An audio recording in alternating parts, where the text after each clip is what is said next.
Buenas noches, ¿cómo están todos? Bienvenidos a La Villa.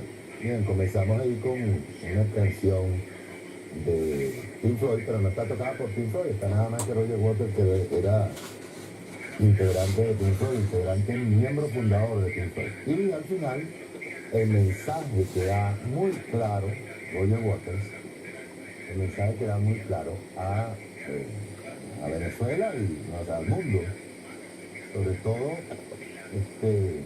bien interesante, es el llamado que le hace como amigo a Peter Gabriel, que dice, no es fácil que te tuerzan el camino, que te den otro tipo de apreciación.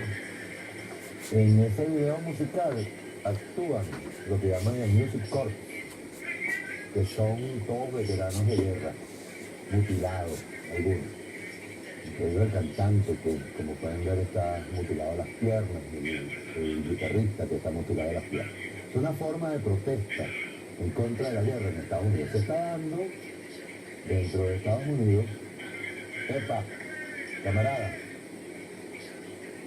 se está dando en Estados Unidos un movimiento bien interesante de lo que llamamos nosotros el periodismo alternativo. Son los que nos están llevando al mundo, la verdad. Aquí tenemos a Sam Blumenthal, que está en este momento en Venezuela. Estuvo hasta hace poco Aranza Tirado, que es sociólogo, pero nada más que con un celular ha estado recorriendo y tengo algo que decir. Aranza Tirado la insultaron, como no tienen idea, con esos videos que estuvo grabando por en mercados, McDonald's, en los sitios en donde supuestamente hay una crisis humanitaria. Tenemos carencia, eso es verdad, y lo decía la misma Aranza Tirado, pero yo estuve viendo hoy una entrevista, lástima no la pude traer, no puedo traer por lo menos un resumen de Luis Bilbao, que se la hace la gente a Villayala, el camarada Villayala, y en esa entrevista Luis Bilbao dice efectivamente que la campaña mediática en contra de Venezuela es sin precedentes, ¿no? Terrible. Bien, yo por qué puse esto y por qué puse al principio digamos el mensaje que da el camarada Roger Waters, ¿eh? Que le ha caído mal a medio mundo en la oligarquía y en los factores de poder dentro de Estados Unidos. Roger Waters habla del conciertico este que están tratando de montar en Colombia el día 22, cercano a la frontera. Y Ricardo de ZK me envió una cosa que es bien interesante. La vamos a leer inicialmente para que veamos que no solamente lo que tratan de hacer allí, la propaganda de artistas en contra de Venezuela. Por cierto, nosotros vamos a hacer también un concierto. La propaganda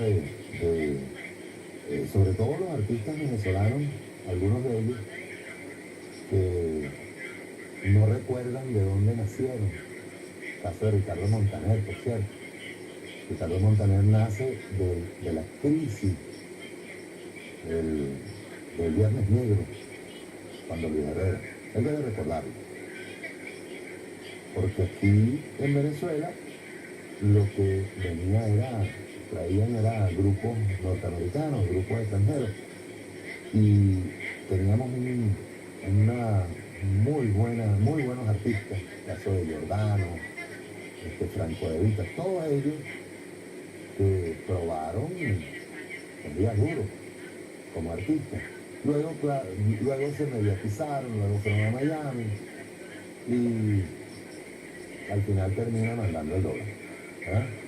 Pero estos señores se están presentando allí. Ahora, es bien interesante que hablemos de ese concierto en donde dicen ellos que van a recoger 100 millones de dólares. Más de 30 años después de Live Aid, así se cree pudo gastarse realmente el dinero de la ayuda. Este fue un concierto que hicieron en 1985, dice. Solo ahí estuvo el Queen, estuvo Freddie Mercury, estuvieron artistas de talla. Solo hay unos pocos momentos tan históricos que te puedes preguntar dónde estaba cuando ocurrió. Pero el concierto original de Live Aid de 1985 fue definitivamente uno de ellos. Esto tuvo su comienzo por casualidad cuando los músicos Bob Geldof y Mickey Yuri dieron un reportaje de la BBC sobre una hambruna en Etiopía. El desastre se produjo en medio de una guerra civil en el país que ya tenía una década de antigüedad, y el periodista de la BBC, Michael Wolff, describió al país devastado como lo más cercano que se puede llegar al infierno en la tierra, en su informe. Geldof y Yuri decidieron hacer algo, y la idea por la que se decidieron fue una canción de caridad.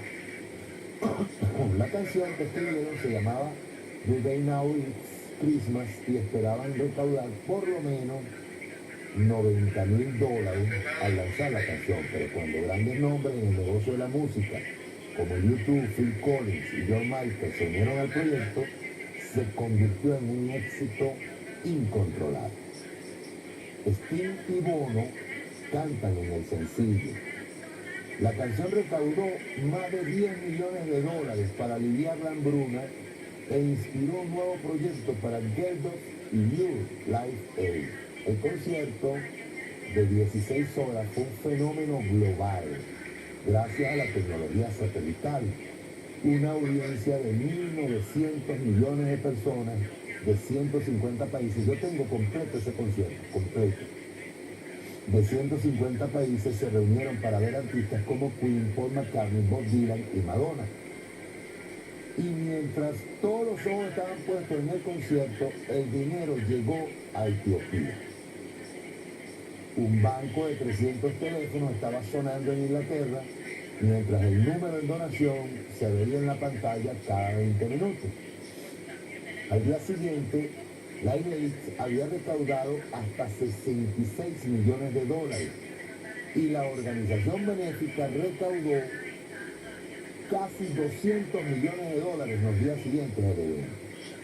Pero décadas después, ya que estamos en la situación buena, para que sepan, pero décadas después de que Live Aid hizo historia, la gente se está preguntando cuánta ayuda ha prestado la organización benéfica a Etiopía.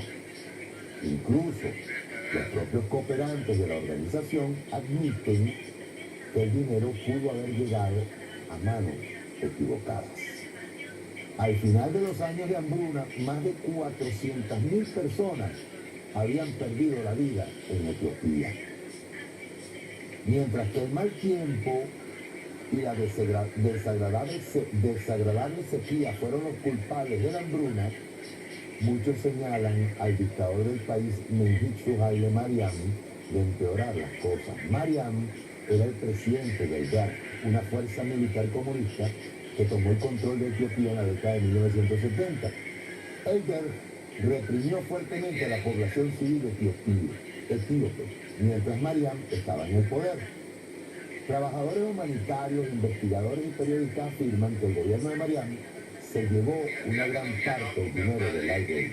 Ya en 1986, Sting publicó un artículo que afirmaba que el dinero del Live Aid estaba siendo utilizado para construir proyectos de infraestructura por el gobierno de Mariam. El dinero también se destinó a la fuerza militar de Mariam, el Frente Tigrayán de Liberación Popular. El colaborador Max Perverdi distribuye la moneda de Etiopía a los comerciantes de cereales. Los líderes de esta fuerza de combate le dijeron a la BBC que se hacían pasar por comerciantes para recibir dinero de caridad. John James, quien fue director del campo de Band-Aid en Etiopía desde 1985 hasta 1991, dice que les cree. Creo que es ridículo que alguien diga que ni un centavo del dinero de la ayuda fue desviado. No podías ayudar a los hambrientos en las zonas controladas por los rebeldes sin ayudar a los rebeldes. Tienes que ser realista al respecto. Es probable que se desviara algo de dinero para comprar armas. Creo que se hizo un uso justo del dinero. Creo que sacrificio los intereses de los donantes. James incluso cree que pudo haber viajado en convoy del TPLF portando armas mientras visitaba el país. Uno de los rebeldes que afirma haber tomado dinero de la caridad, Gebremedi Araya, cree que hasta 95 millones de dólares de ayuda de diferentes organizaciones benéficas se gastaron en suministros de armas para el guerra. Por su parte, Geldof niega totalmente cualquier afirmación de que el dinero del IDI haya sido mal utilizado. La IDI ha seguido financiando los esfuerzos de socorro en Etiopía desde que terminó la hambruna y el conflicto. Geldof ha presupuestado el 60% del dinero de la organización benéfica para una ayuda a largo plazo y sostenible para el país. Haile Mariam fue condenado a muerte en 2006, pero sigue viviendo en el exilio en Zimbabue.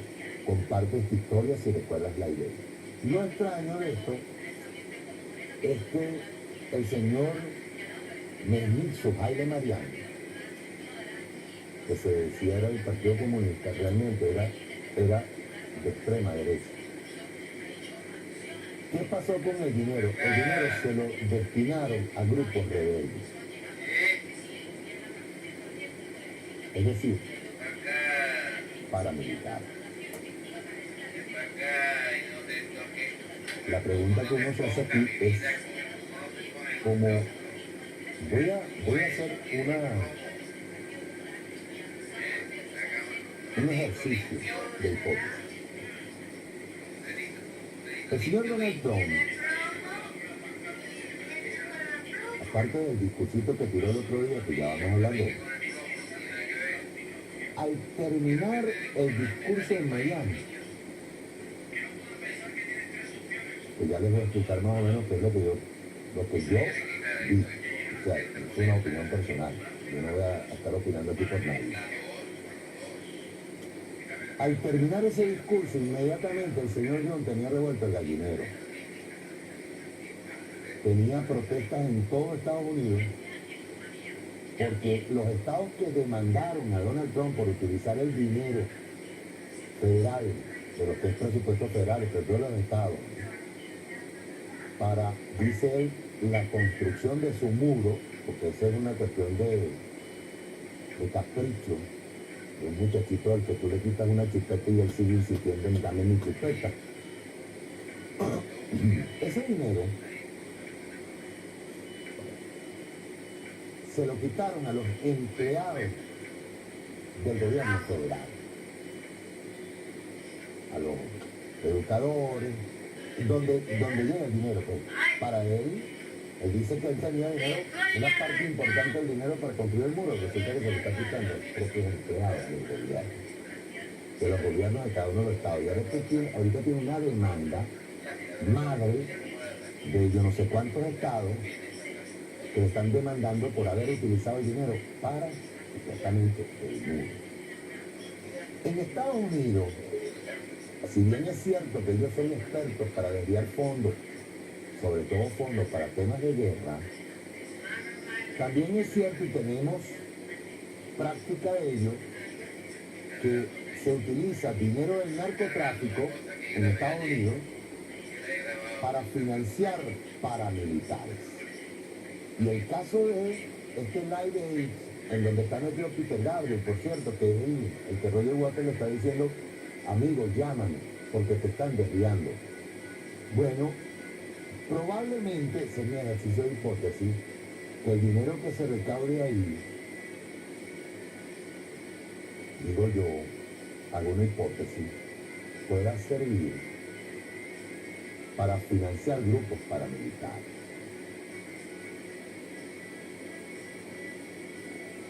Hago una advertencia.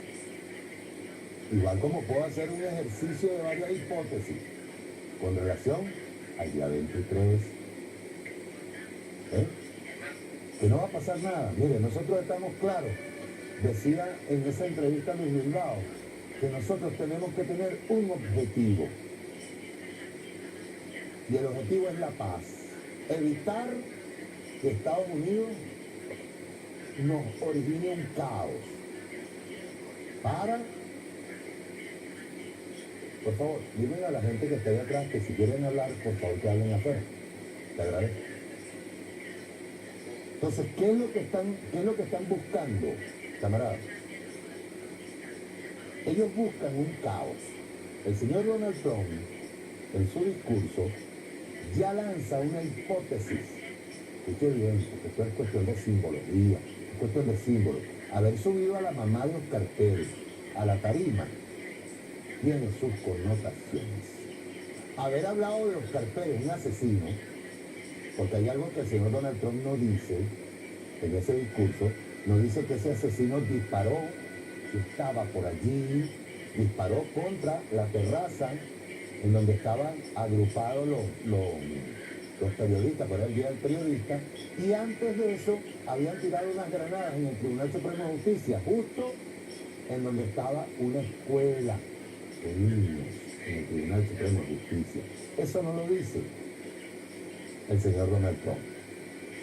Y ese señor, Oscar Pérez, luego, recuerden que este era un tipo talibán, loco, se atrinchera, tratan de conversar con él, tratan de negociar con él y el que va a negociar lo matan.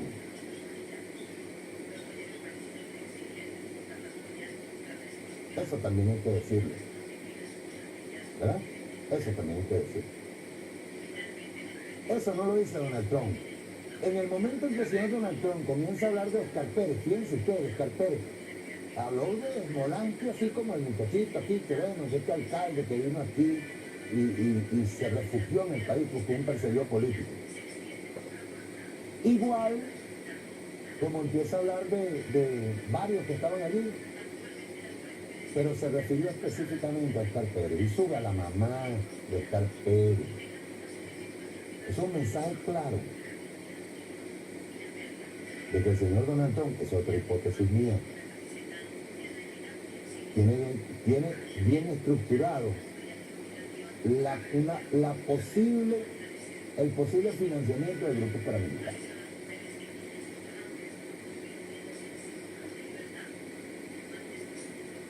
El posible financiamiento de grupos paramilitares.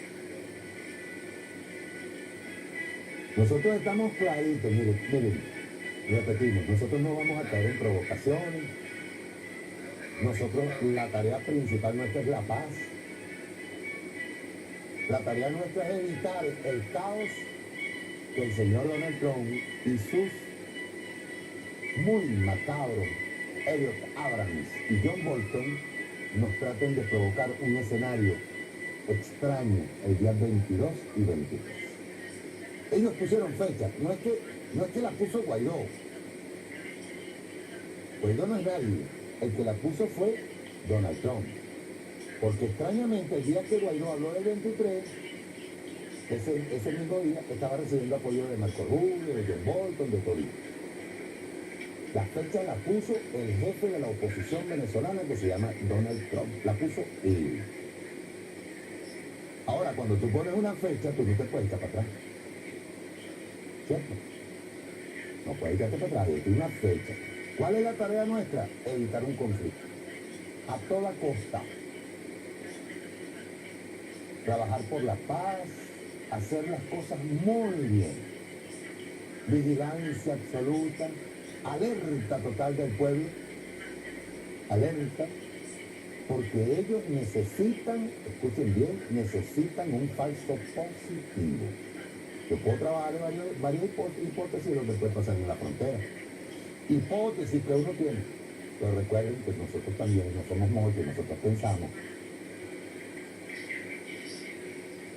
Hablaban en estos días, me lo pasaron hasta por WhatsApp, me pasaron algo por ahí, decían, tienen 100.000 voluntarios. Es mentira. Primero comenzaron con 10.000, que tenían 10.000 voluntarios. Es mentira.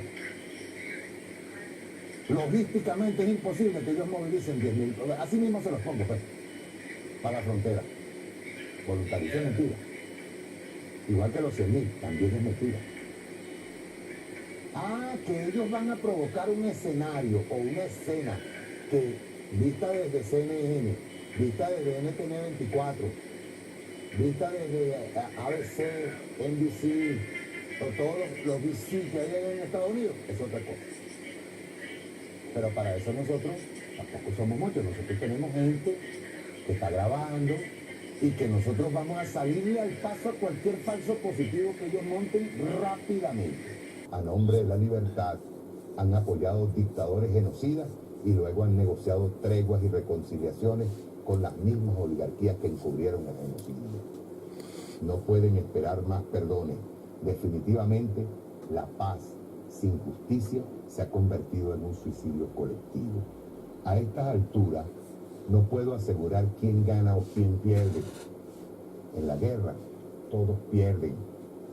Pero si nos la imponen, ¿qué esperan que hagamos? No vamos a quedarnos con los brazos cruzados. Vamos a un corte y regresamos.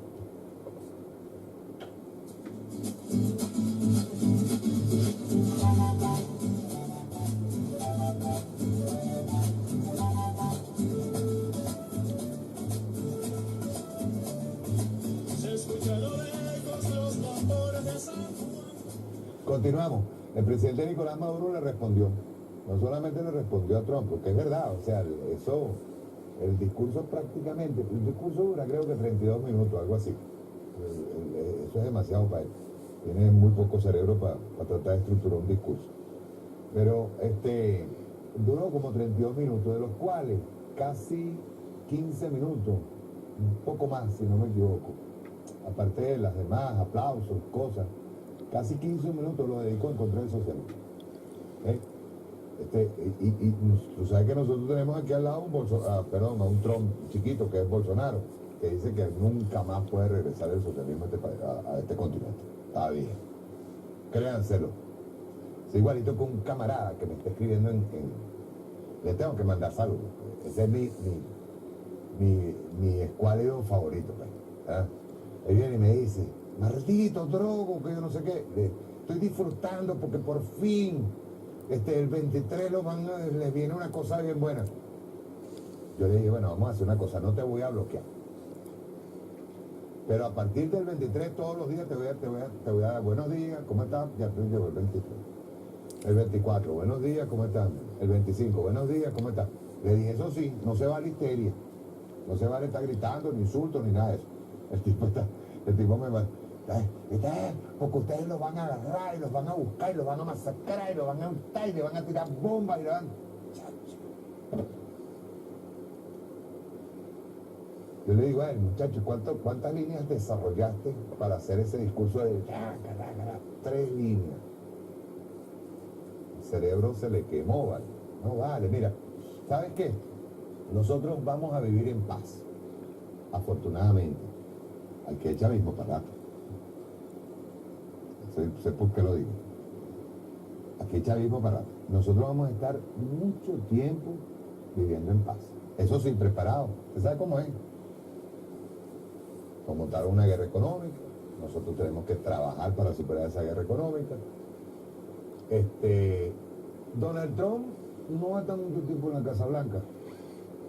Tal y como se ven las perspectivas, las cosas, tú sabes.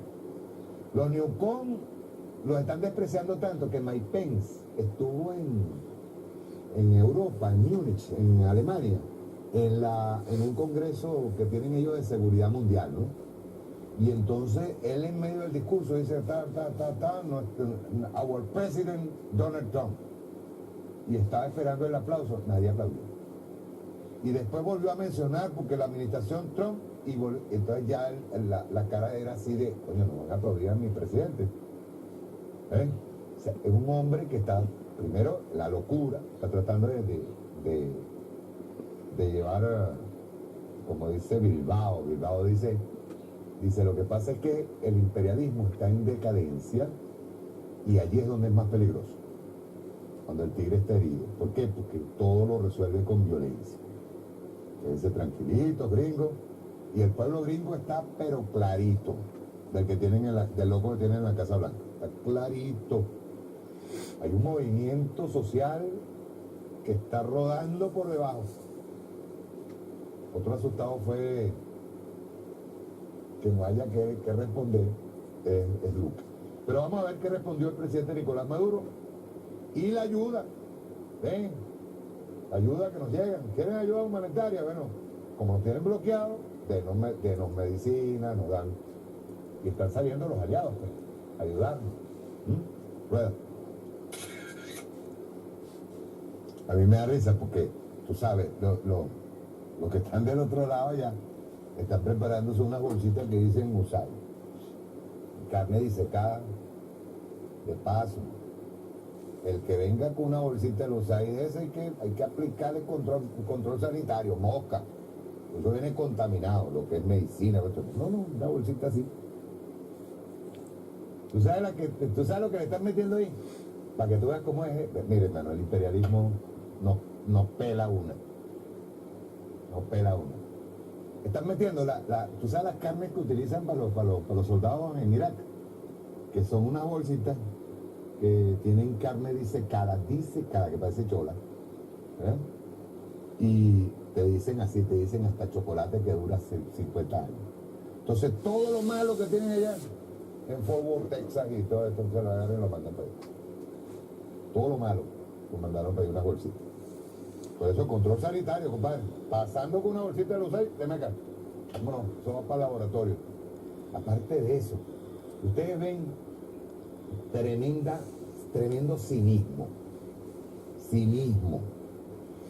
Te agarran y nos bloquean. Bueno, nos han quitado entre circo, bloqueo y todo, más de 30.000 millones de dólares. Entonces vienen, agarran, se vienen con 20 millones, ¿no? Primero.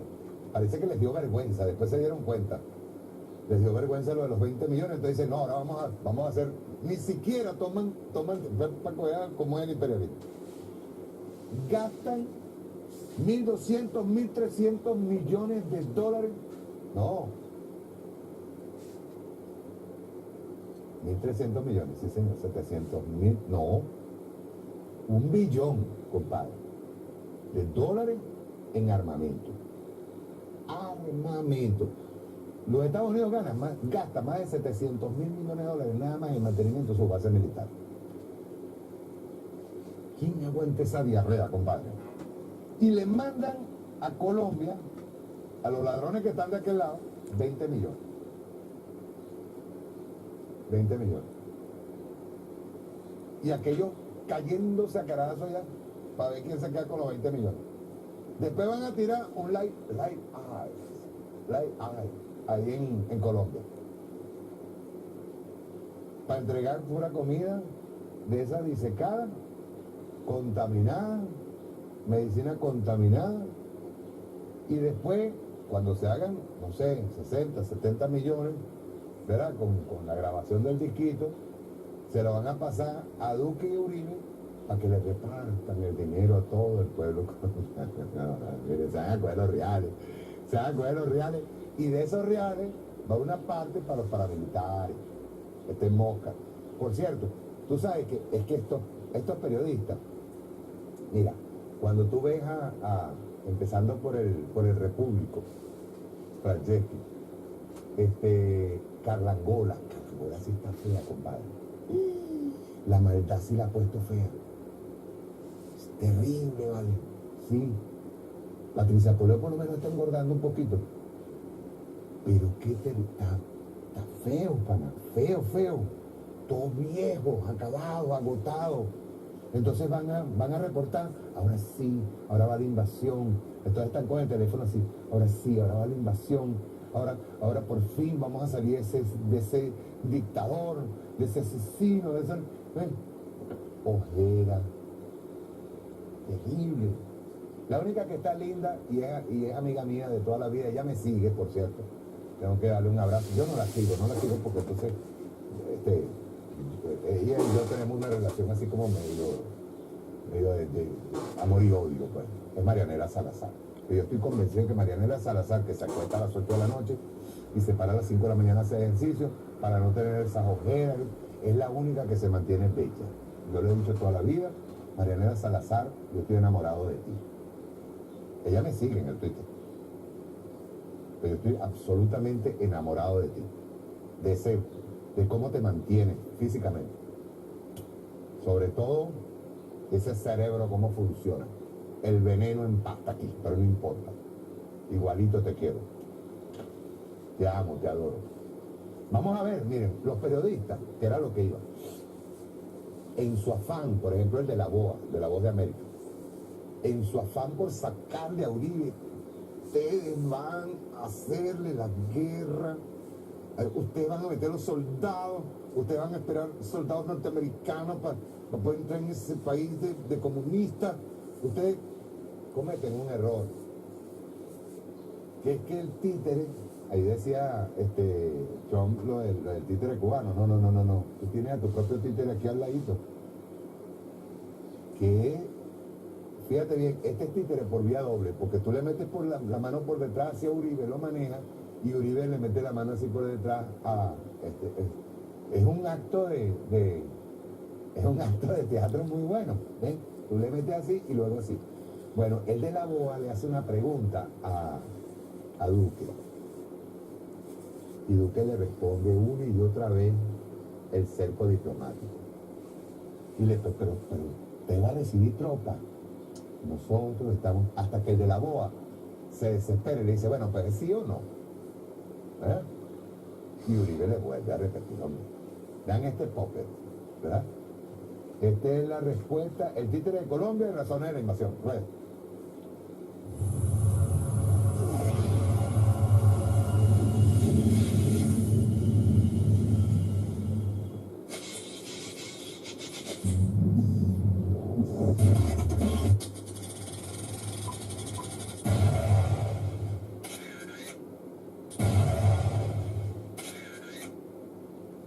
RT le hizo una entrevista a Aranza Tirado, que es la española que presenté el otro día, y le hacen unas preguntas aquí. Lástima que la entrevista no se le hicieron audiovisual.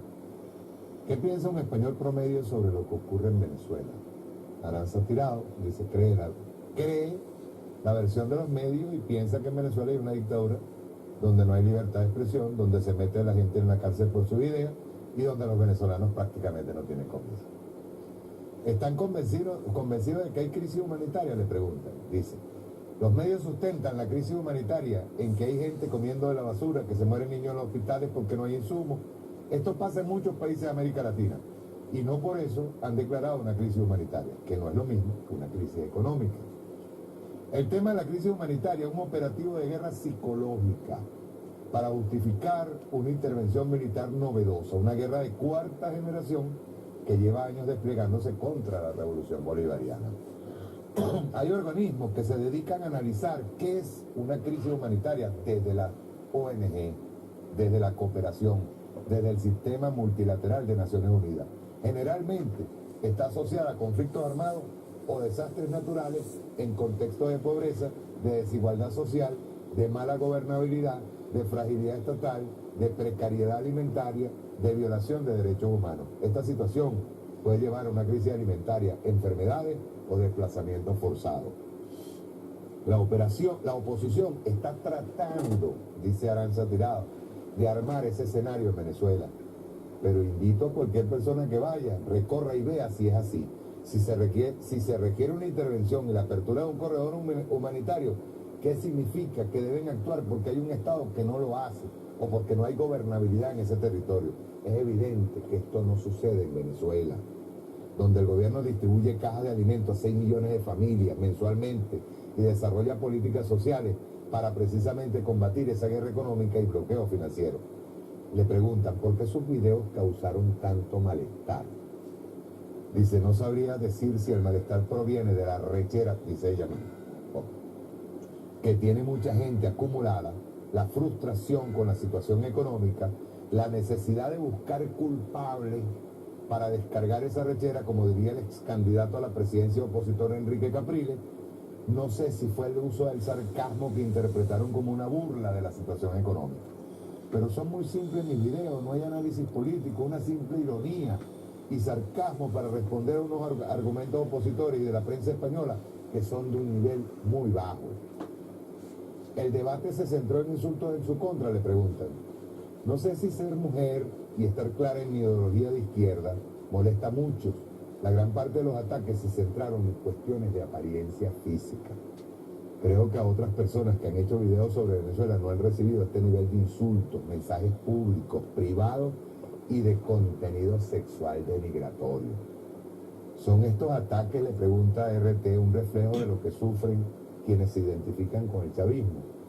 Sin duda, son un reflejo de nivel de intolerancia, de violencia y podríamos decir de fascismo, en el sentido amplio del aniquilamiento del contrario. Esa violencia la padece el pueblo chavista desde hace casi 20 años por parte de estos sectores que para colmo se presentan como víctimas y perseguidos por una dictadura, aunque resulta que en la castrodictadura comunistoide de Nicolás Maduro y Hugo Chávez, los que tienen que cuidarse y esconderse son sus simpatizantes. Yo lo he dicho hasta la saciedad, nosotros somos poder, somos gobierno, somos revolución, y nosotros tenemos que escondernos por los ataques. Dice, ¿qué le responde a quienes le escribieron que su visión era parcial y banal, que debía ir a hospitales y basureros? Mi visión es parcial porque trata de mostrar a Venezuela que no aparece en los medios de comunicación. El resto, los males o los problemas que tiene Venezuela, los vemos mañana, tarde y noche en España. Dice, banal, sí.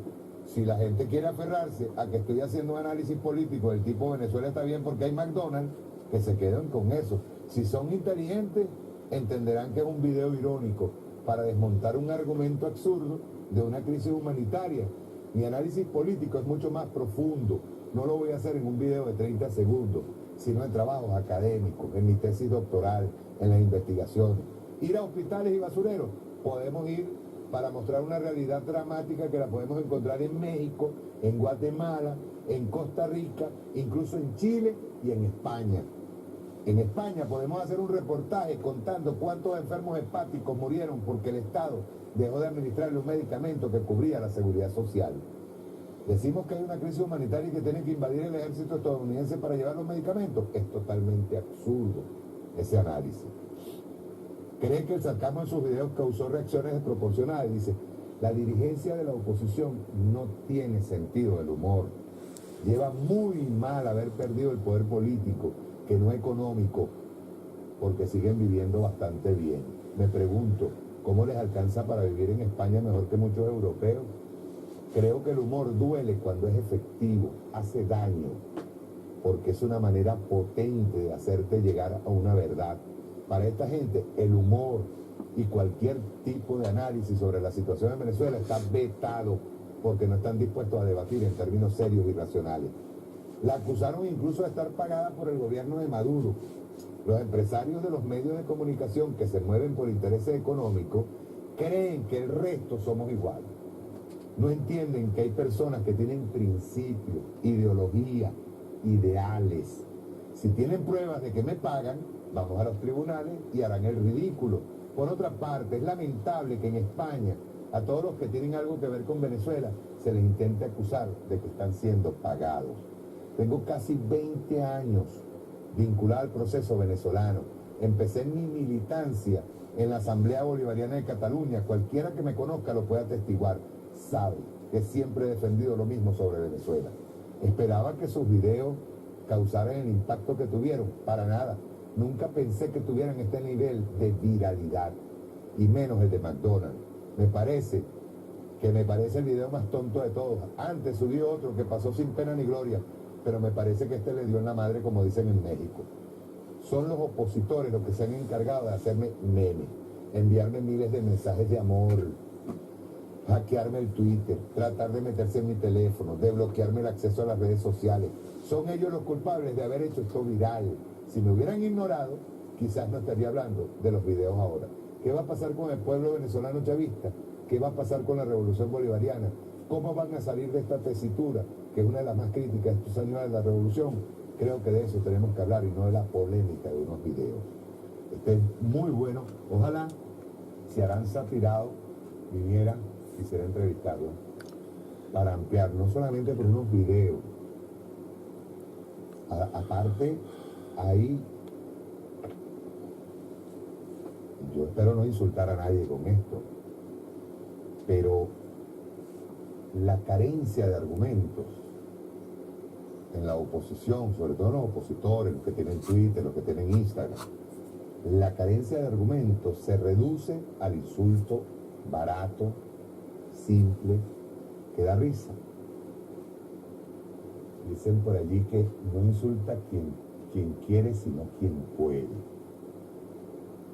Yo cuando los veo, sobre todo en Instagram yo he tratado de hacer, de tratar de explicarle a quien quiere que le explique, o al que quiere debatir algo que sea racional. Pero cuando tú notas que hay algo irracional, por ejemplo, hay una pregunta que es simple, que yo se la hago a todo antichavista. Yo se la hago a todo antichavista. Después que ellos me agarran, me dicen que si revolucionario, que si el gobierno tiene corrupción, entonces yo le digo, ok, está bien, no hay problema. ¿Ves? Pero, ¿tú estás de acuerdo con que haya una invasión gringa? Esa pregunta, esa simple pregunta, así mismo, ¿ves?, que yo le hago a los opositores, ¿tú estás de acuerdo con que haya una intervención gringa? Esa simple pregunta los desestabiliza. No tienen ni un argumento.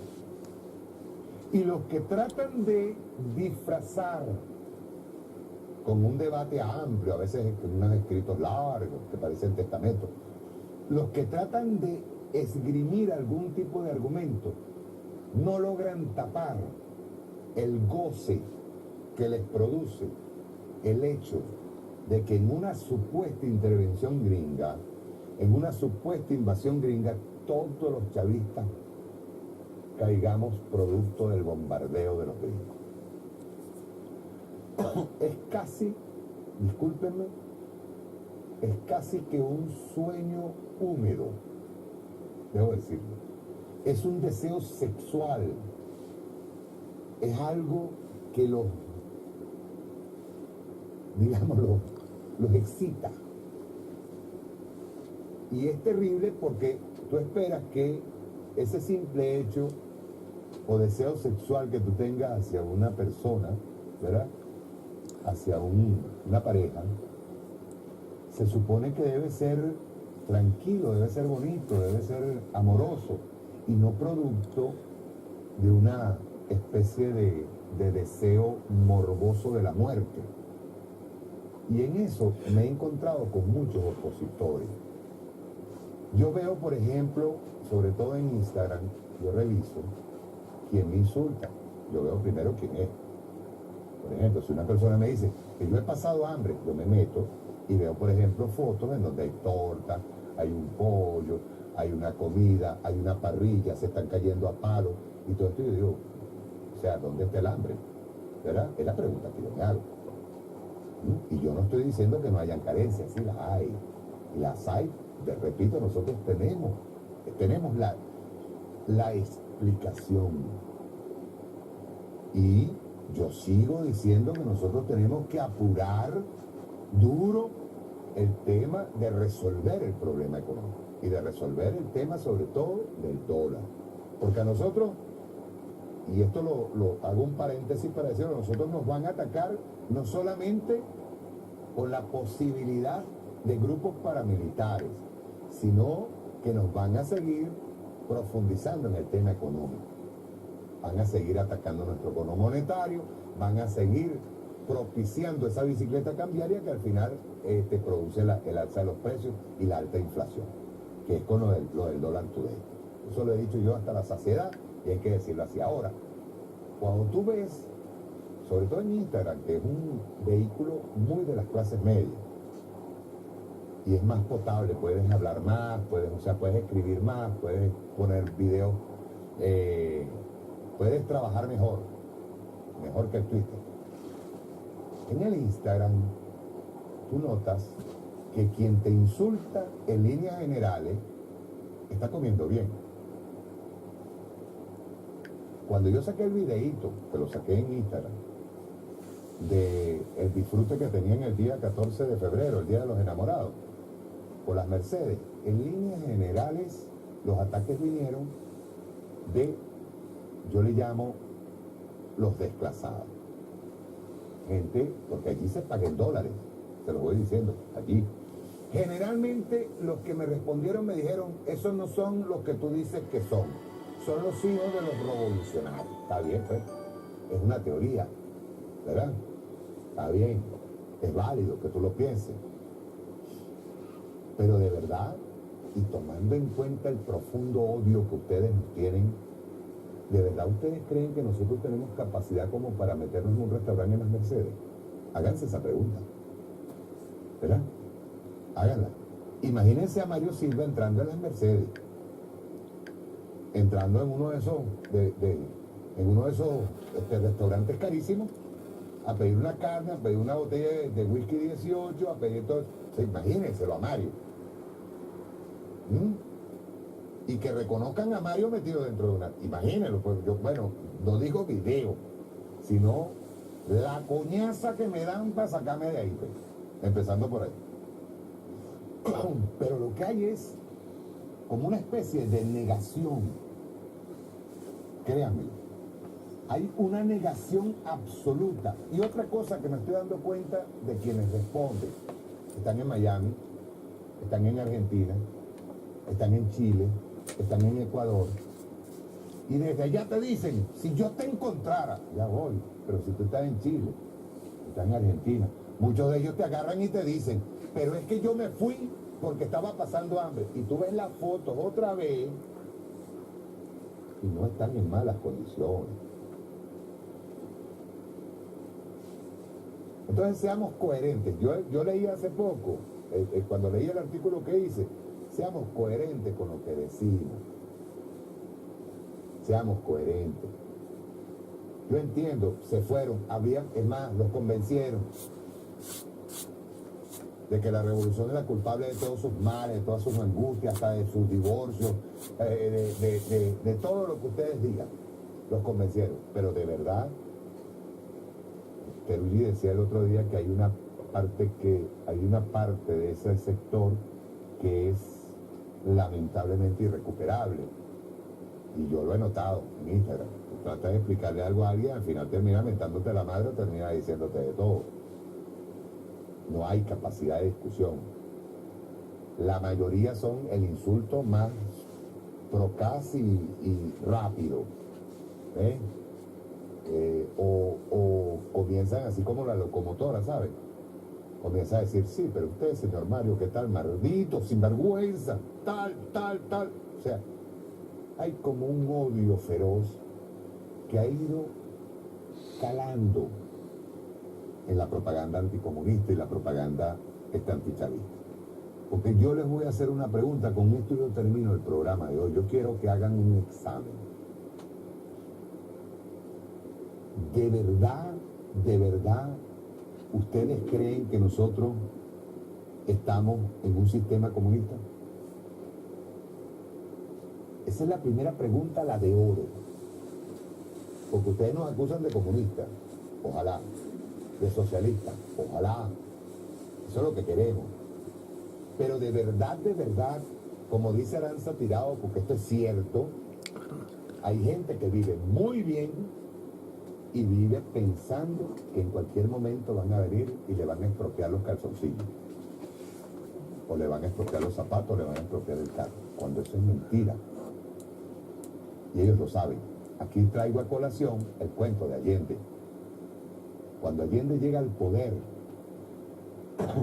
en Chile, llegaron a convencer a un sector de las bases populares de que efectivamente se le iba a expropiar su casa, su ropa, todo.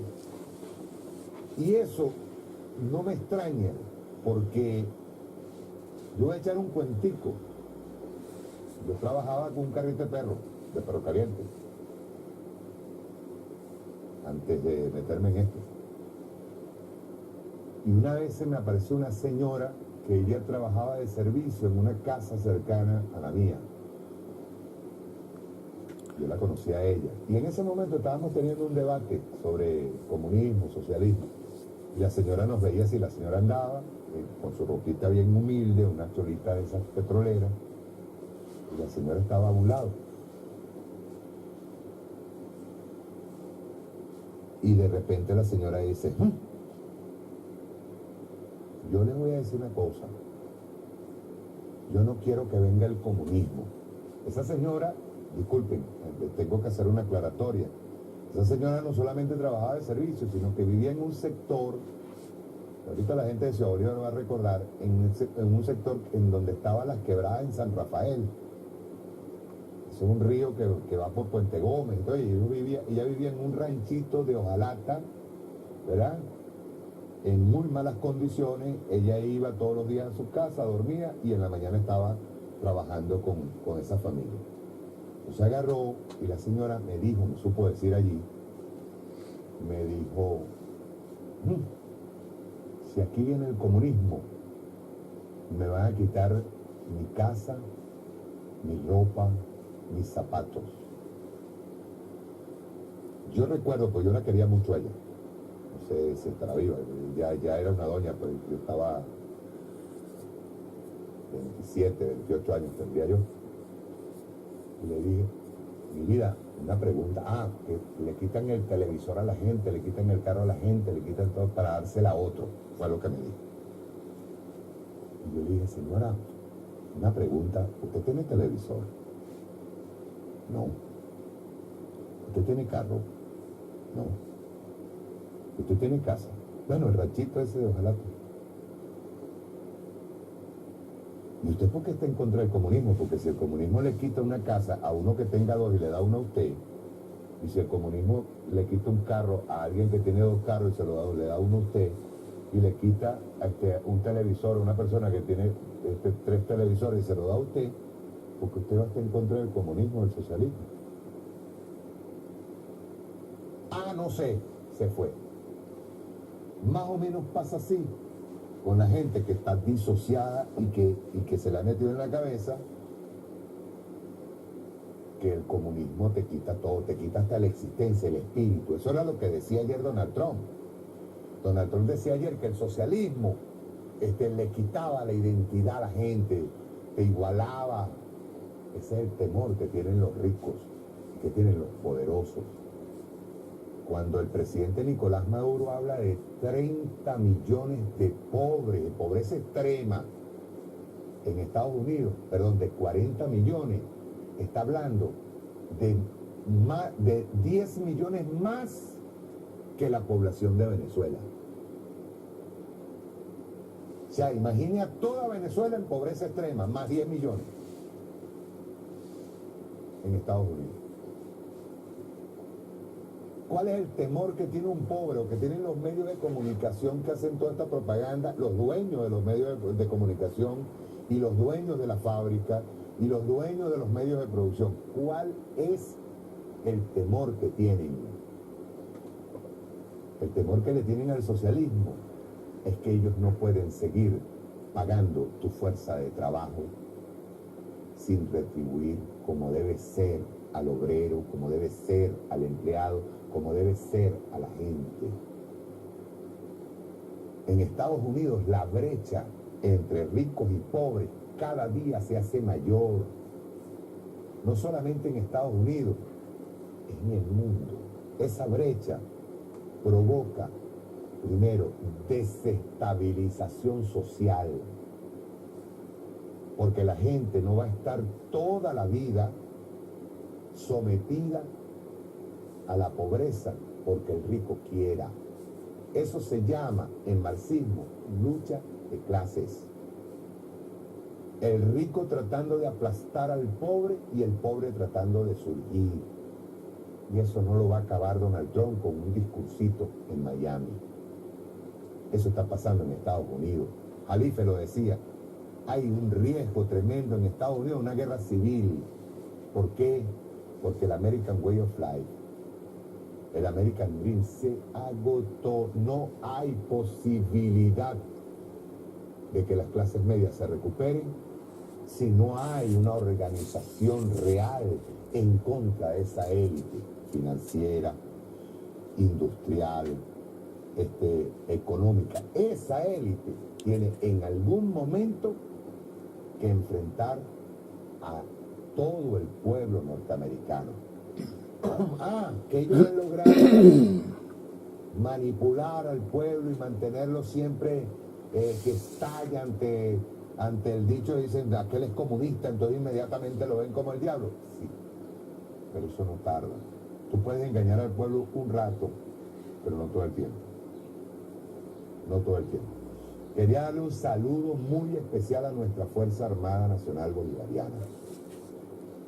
Me encantó el mensaje contundente del ministro de la Defensa, general en jefe Padrino López, Ceballos, comandante del CEO, y todo el alto mando militar. Un abrazo desde acá. Si algo no ha podido hacer el imperialismo, es quitarnos del corazón al comandante Hugo Chávez. Chao, nos vemos el sábado.